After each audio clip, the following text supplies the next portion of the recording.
ಕಾಂಗ್ರೆಸ್ ಹಾಗೂ ಬಿಜೆಪಿ ಎರಡು ಪಕ್ಷಗಳ ಬಡವರ ಪರ ಎಲ್ಲ ಎರಡು ಪಕ್ಷಗಳ ನೀತಿ ಒಂದೇ. ಸುದ್ದಿಗಾರರೊಂದಿಗೆ ಮಾತನಾಡಿದ ಭೀಮಶೆಟ್ಟಿ ಯಂಪಳ್ಳಿ ಅವರು, ಆಗಿರುವುದರಿಂದ ದೇಶ ಹಾಗೂ ರಾಜ್ಯಗಳು ದಿವಾಳಿಯಾಗುತ್ತಿದೆ. ದುಡಿಯುವ ವರ್ಗದ ಪರವಾಗಿ ಈ ಸರ್ಕಾರಗಳು ಇಲ್ಲ. ಅಲ್ಲದೆ ಯಾರೊಬ್ಬ ಮತರು ಚಲಾವಣೆಯಿಂದ ಈ ಸರ್ಕಾರ ಬಂದಿಲ್ಲ. ಎಲ್ಲ ದುಡಿಯುವ ವರ್ಗದ ಜನರ ಮತದಿಂದ ಈ ಸರ್ಕಾರ ಬಂದಿದೆ. ಜಿಲ್ಲಾಡಳಿತ ಹಾಗೂ ಮಂತ್ರಿಗಳ ಕಾರ್ಮಿಕರ ಹೋರಾಟ ಮಾಡಿದ್ರೆ ಅತ್ತ ಗಮನ ಕೂಡ ಹರಿಸುವುದಿಲ್ಲ. ಸಿರಿವಂತ ಪರವಾಗಿ ಸರ್ಕಾರ ಇರುವ ನೀತಿ ಸರಿ ಅಲ್ಲ ಎಂದು ಕಿಡಿಕಾರಿದ್ರು. Mallikarjun Sangolgi, NKS TV4 news, Kalaburagi. ಅವ್ರು ಹೊಡೆದಿದ್ರು 140, ಅವ್ರು ಹೊಡೆದಿದ್ದು ಸತ್ಯನೇ ಇತ್ತು.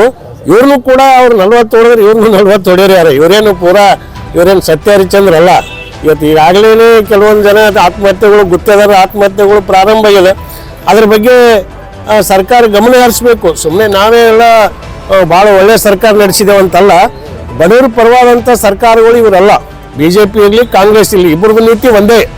ಇಬ್ಬರದು ಒಂದೇ ನೀತಿನೇ ಇವತ್ತು ದೇಶನೇ ಅಲ್ಲ, ಇಡೀ ರಾಜ್ಯನೇ ಅಲ್ಲ, ಎಲ್ಲನೂ ಕೂಡ ದಿವಾಳಿ ಆಗ್ತಾ ಇದೆ. ಬರೀ ಬಡವರ ಪರವಾಗಿ ನೀತಿಗಳು ಸರಿ ಇಲ್ಲ. ದುಡಿಯುವ ವರ್ಗದ ಪರವಾಗಿ ಈ ಸರ್ಕಾರಗಳು ಇಲ್ಲ. ಅದಕ್ಕೆ ದಯವಿಟ್ಟು ಎಲ್ಲ ದುಡಿಯುವ ವರ್ಗದ ಜನರ ಮತ ಹಾಕಿದ್ರೆ ಈ ಸರ್ಕಾರ ಆಗ್ಯದ. ಯಾರೋ 4 ಮಂದಿ ಅಂಬಾನಿ ಔದಾನಿ ಓಟ್ ಹಾಕಿದ್ರೆ ಇವರೇನು ಗೆದ್ದಿಲ್ಲ. ದಯವಿಟ್ಟು ಇವತ್ತು ಜಿಲ್ಲಾಡಳಿತ, ನಮ್ಮ ಮಂತ್ರಿಗಳು ಕೂಡ ಬಡವ್ರ ಬಗ್ಗೆ ಎಷ್ಟೆಲ್ಲ ಕಾರ್ಮಿಕರು, ಕಾರ್ಪೊರೇಷನ್ ಲೇಬರ್ ಇರ್ಬೋದು, ಆಸ್ಪತ್ರೆದಿರ್ಬೋದು, ಹಾಸ್ಟೆಲ್ದಿರ್ಬೋದು, ಹಲವಾರು ಕಾರ್ಮಿಕರು ಹೋರಾಟ ಮಾಡಿದ್ರೆ ಇವ್ರ ಕಡೆ ನೋಡಲೇ ಒಟ್ಟ.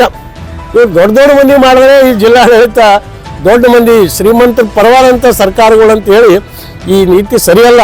ಇವ್ರನ್ನೂ ಕೂಡ ತಿದ್ಕೊಂಡು ಬಡವರ ಪರವಾಗಿ ಗುಲ್ಬರ್ಗ ಜಿಲ್ಲೆಯಲ್ಲಿ ಕೂಡ ಮಾನ್ಯ ಮಂತ್ರಿಗಳು ಕೆಲಸ ಮಾಡಲಿ ಅಂತೇಳಿ